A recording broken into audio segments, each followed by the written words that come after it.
Hello, we're going to be making some Philly cheesesteak today, and the meat we're going to be working with is this thinly cut steak.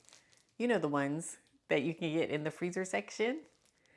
And on their own, this meat to me is not very flavorful. It's easy and it's quick to cook up, but we're going to add what needs to be added so that this is delicious Philly cheesesteak. Also, this is a keto recipe, so I won't be putting it on a bun or on a sub roll, but trust me, it won't need it. You won't need the bun. You won't miss it. But I mean, if you really do, I'm sure there are some keto friendly options out there. Welcome to A Great Cooker. I'm Sophronia. Let's go ahead and get started. These peppers have seen better days, but I'm going to use one green pepper, bell pepper, one red, and then I also have, I think this onion is a yellow, like a sweet yellow onion. I'm going to start with the bell peppers. Of course, you want to be careful doing this. Oop, oh my goodness. That went right on the floor. All right, cut into this. Just want to devein it.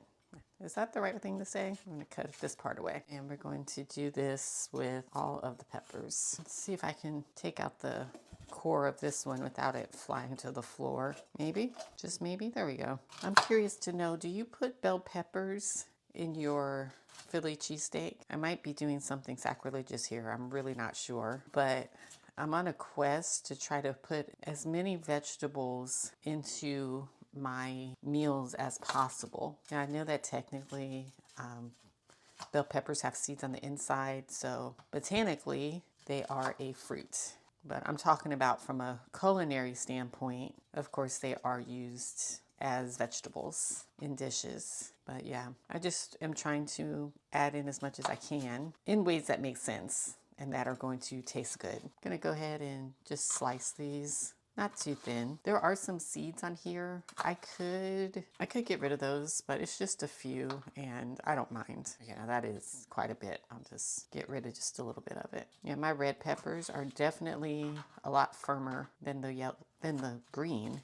And I actually bought them both on the same day. Who understands how that works? And I'm gonna cut one onion. I think that should be plenty because I'm actually not even going to be using the vegetable mixture. I'm only going to be putting it over half of the meat because shocking, but everybody in my family is not trying to live that vegetable life like I am. Go figure. This is actually probably more than enough, this one onion. I've preheated my oven to 300, or this isn't an oven, this is a skillet. I preheated it to 375 degrees, so somewhere between 350 and 375 is fine. I'm just adding some oil. This is coconut oil. It's just what was in the front of my cabinet at the moment, but you can use any kind of oil you want. Olive oil, avocado oil. I'm gonna go ahead and spread the oil around. Now add the vegetables.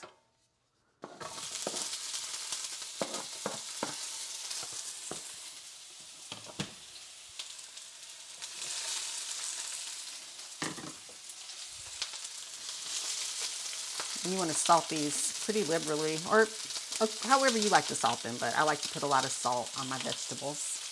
And some pepper as well. And we're just gonna stir these every so many minutes until they're as soft as you like them to be. Oh, you know what? I'm forgetting something actually. I have some fresh mushrooms. They're already washed and sliced. I just want to use about half, I think. It's fine. I haven't had fresh mushrooms in a long time, so I don't want to put too many. I think it's been about 7 or 8 minutes, and this is what the vegetables are looking like. I'm a little bit torn. I kind of want to stop cooking them now because I like a bit of crispiness to them. But also, I don't know, I think that they should be cooked down a little bit more. So I'll let you know what they look like in a few more minutes. Okay, this is what I'm looking for. I feel like this cooks maybe around, I don't know, 12 minutes maybe? Don't quote me on that. Just cook yours as long as you want to until it is as soft as you want it to be. Here's a bit more oil. I'm gonna turn this down a bit to, oh, okay, it's already on 350. My mom used to buy these when I was a girl, and I never saw her cook them. And so for a long time, I used to lay the sheets of steak down like this and like try to cook 3 or 4 at a time in the skillet. And then one day I was at a friend's house and she was cooking them and I saw her do this. And it, oh my gosh, I actually touched that. I gotta be careful. It changed my life. Like seriously. Had no idea that I could have just been doing this the whole time. And they cook up pretty fast this way. They actually cook up fast the other way, but they're a pain to try to turn. To me, this thin steak, it doesn't have much flavor. It does get over salted too quickly though, so I don't want to add too much salt. I do want to definitely add pepper. And this is the one time where if my garlic kind of pours out a little bit more than it should, I won't mind it because I just think this could use some flavor. And same with the onion powder. I'll go a little bit heavier than normal. This only takes a couple minutes to cook. Like literal minutes. Mere minutes.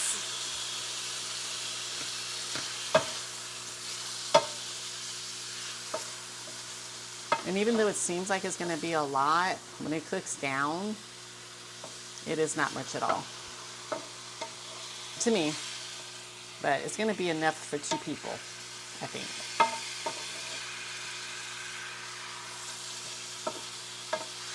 I'm going to put a little more seasoning.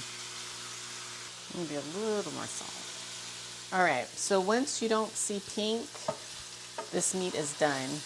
As you can see, it needs to be drained. So I'm going to drain off the grease, and then I'm going to return the meat back to the skillet.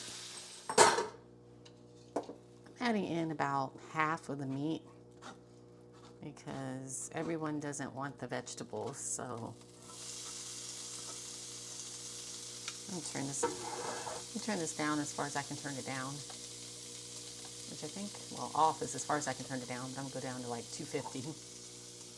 Let's see, that's about half the meat, I think. I'm going to add some of the vegetables back in. Not a lot, not all. It's kind of heavy on the green onion, on the green bell pepper. There we go. And then I'm going to mix this all together. You could add more vegetable if you want to. I think I will add a bit more. I'm just trying to get it all mixed through. And then to boost the flavor a little bit more, I got this Italian style cheese. You can see the different cheeses there. Mozzarella, provolone, Parmesan, Romano, Fontina, and Asiago. Of course, this is up to you. If you use cheese and you want to give this a try, it is very flavorful. Okay, I should stop now. But you get the point. There's the cheese.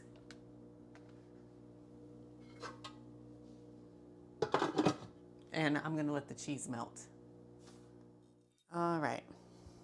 Seeing how giant these peppers are, I probably could have cut them up a little smaller.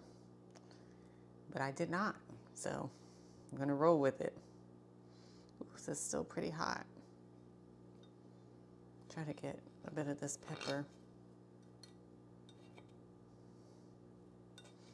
What I am attempting to do is to get some of everything on my fork, but let me just try this first.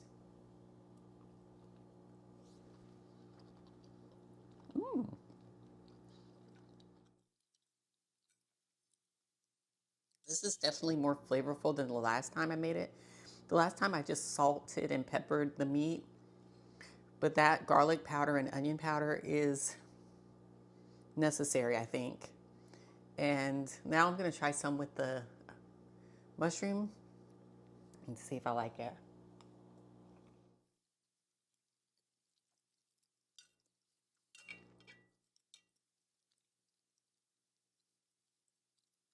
This is very good all together. I got a bit of the cheese. These are very mild white cheeses, so I think it adds a bit more flavor than just say a provolone. But if you really want to taste the cheese, you probably want to do some type of sharp cheese or an orange cheese. Overall, this is very good.